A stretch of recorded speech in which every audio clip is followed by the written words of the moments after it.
নমস্কার বন্ধুগণ, আমাদের এই ইউটিউব চ্যানেলে তোমাদের প্রত্যেককেই স্বাগত জানাই। আজকে রবিবারের মক টেস্টের 12 নম্বর পর্বের এই ক্লাসটিতে কয়েকটি খুবই গুরুত্বপূর্ণ প্রশ্ন নিয়ে আমরা আলোচনা করব। সমস্ত প্রশ্নগুলো আপকামিং পরীক্ষাগুলোর জন্য ভীষণ ইম্পর্টেন্ট, তো প্রত্যেকেই তোমরা শেষ পর্যন্ত অবশ্যই ক্লাসটির সঙ্গে যুক্ত থাকবে। তো দেখো এখানে প্রথম প্রশ্ন কি রয়েছে। এখানে প্রথম প্রশ্ন রয়েছে, ভারতে প্রথম জাতীয় জরুরি অবস্থা কবে ঘোষণা করা হয়েছিল? তো এর সঠিক উত্তর হয়ে যাবে অপশন সি, 1962 সালে ভারতে প্রথম জাতীয় জরুরি অবস্থা ঘোষণা করা হয়েছিল। এখান থেকে কিছু গুরুত্বপূর্ণ তথ্য আমরা জেনে নেব। দেখো ভারতে টোটাল 3বার, ঠিক আছে, এখনো পর্যন্ত মোট 3বার ঘোষণা করা হয় জাতীয় জরুরি অবস্থা। ঠিক আছে, কত কত সালে? 1962 সালে, 1971 সালে এবং 1975 সালে। তাহলে প্রথম ঘোষিত হয় 1962 সালে। এবং এই যে জাতীয় জরুরি অবস্থা, এটার উল্লেখ রয়েছে ভারতীয় সংবিধানের কত নম্বর ধারায়? এটা মনে রাখবে, 352 নম্বর ধারায়। নেক্সট দেখো রয়েছে বিশ্ব পথিক কার উপাধি? তো এর সঠিক উত্তর হয়ে যাবে অপশন এ, রাজা রামমোহন রায়। রাজা রামমোহন রায়কে বিশ্ব পথিক বলা হয়। এখানে দেখো ইম্পর্টেন্ট যেটা তোমরা মনে রাখবে, রামমোহন রায়কে বিশ্ব পথিক এই উপাধিটি কে দিয়েছিলেন? এটি দিয়েছিলেন দিলীপ বিশ্বাস। ইম্পর্টেন্ট মনে রাখবে। আচ্ছা, এখানে তোমরা আমাকে প্রত্যেকেই কমেন্ট করে জানাও রামমোহন রায়কে ভারত পথিক উপাধি কে দিয়েছিলেন? এটা তোমরা প্রত্যেকেই কমেন্ট করে জানাও। নেক্সট দেখো কি রয়েছে এখানে, ভিল বিদ্রোহ কোথায় হয়েছিল? ইম্পর্টেন্ট একটি প্রশ্ন। ভিল বিদ্রোহ হয়েছিল গুজরাটে। ঠিক আছে, অপশন সি হয়ে যাবে সঠিক উত্তর। গুজরাটে সংগঠিত হয়েছিল ভিল বিদ্রোহ।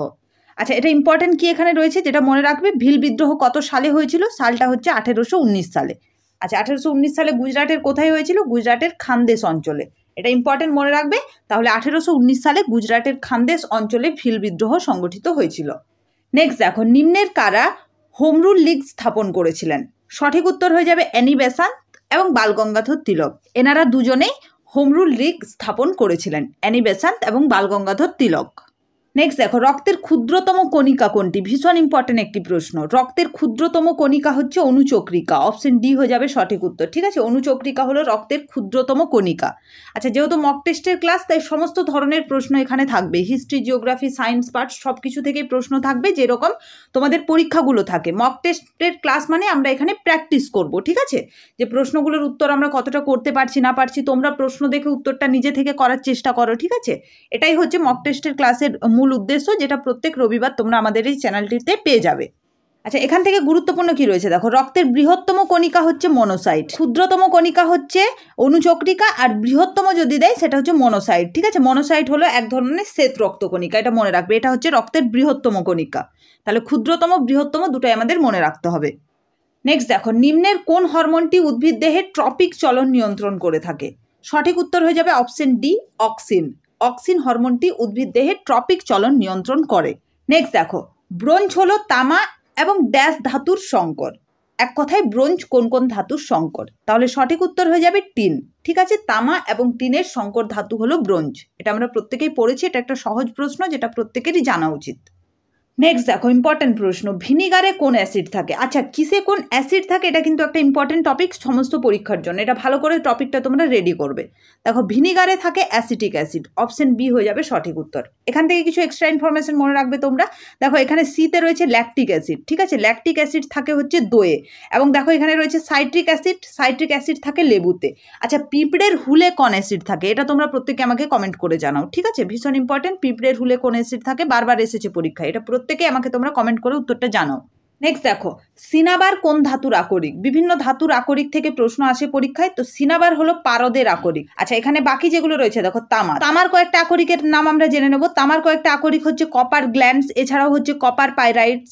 আর এরপর দেখো রয়েছে লোহা। লোহার আকরিক হচ্ছে হেমাটাইট, ম্যাগনাটাইট, লিমোনাইট। এগুলো হচ্ছে লোহার আকরিক। এছাড়াও দেখো অপশন সিতে রয়েছে অ্যালুমিনিয়াম। অ্যালুমিনিয়ামের কয়েকটি আকরিক হচ্ছে বক্সাইট, এছাড়া হচ্ছে ডায়োস্পোর, এছাড়াও হচ্ছে ক্রায়োলাইট। এগুলো কিন্তু অ্যালুমিনিয়ামের আকরিক। এই আকরিকের নামগুলো মনে রাখবে। ঠিক আছে, আর সিনাবার এখানে রয়েছে, এটা হচ্ছে পারদের আকরিক। ক্লিয়ার প্রত্যেকের?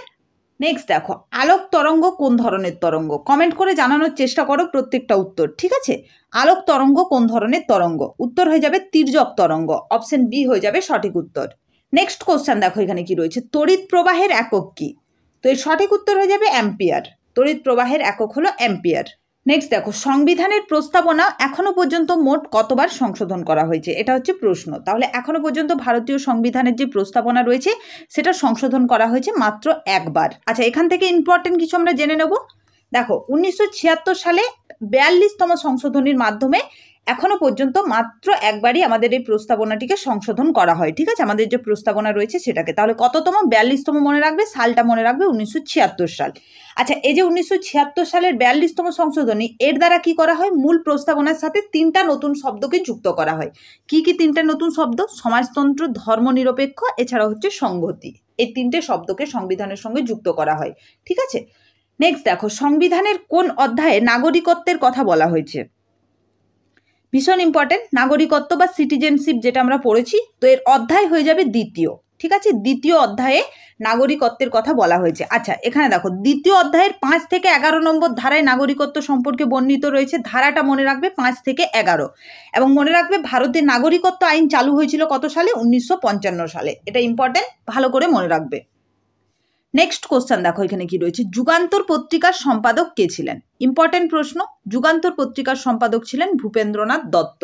অপশন ডি হয়ে যাবে এখানে সঠিক উত্তর। নেক্সট দেখো, সিপকি-লা পাস এটা কোথায় অবস্থিত?